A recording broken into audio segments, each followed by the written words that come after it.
என்ன அப்படியே வச்சுக்கிட்டு இருக்க, மூஞ்சி ஒரு மாதிரி வச்சுக்கிட்டு இருக்க. விஷத்தை சாப்பிட கொடுத்த மாதிரி சாப்பிடு, கடகடன்னு சாப்பிடு. எல்லார் வீட்லயும் சாப்பிட்றதுக்கு சந்தோஷமா இன்பமா இருப்பாங்க. ஆனா இந்த வீட்டுல மட்டும்தான் சாப்பிட்றதுக்கே கஷ்டமா இருக்கு. அடி பாவி, ஏண்டி? ஆமா, எல்லார் வீட்லயும் பத்தியும் பத்தாமலும் சாப்பிடுவாங்க.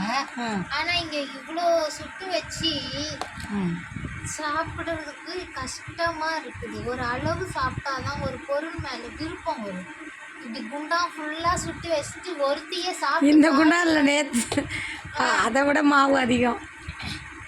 ஒருத்தையே சாப்பிடணும்னு சொன்னா எப்படி சாப்பிட முடியும்? ஒரு தியர்லம்மா நானும் தானமா எடுத்து சாப்பிட்றேன். சாப்பிட்றாங்க. எப்படி தெரியுமா சாப்பிட்றாங்க? இங்க கீழே வாங்க. இதுல இருக்கிற பருப்பை மட்டும் இப்படி பொறுக்கி இப்படி சாப்பிட்டுட்டு இருக்கிறாங்க. வடையை சாப்பிடுன்னு சொன்னா சரியான. அப்போல்லாம் இல்லையா நான் சாப்பிட்றேனே இல்லை, இப்போ சாப்பிட்ற ஸ்ட்ரென்த்து தான் கடைசி வரைக்கும் வயசான காலத்தில். அதுக்குன்னு கொஞ்சமாக இருந்தால் தான் நம்மளுக்கு சாப்பிடும்போது ஒரு இன்ட்ரெஸ்ட் வரும். அப்போ இனிமேல் கொஞ்சோண்டா சமைக்கணும்.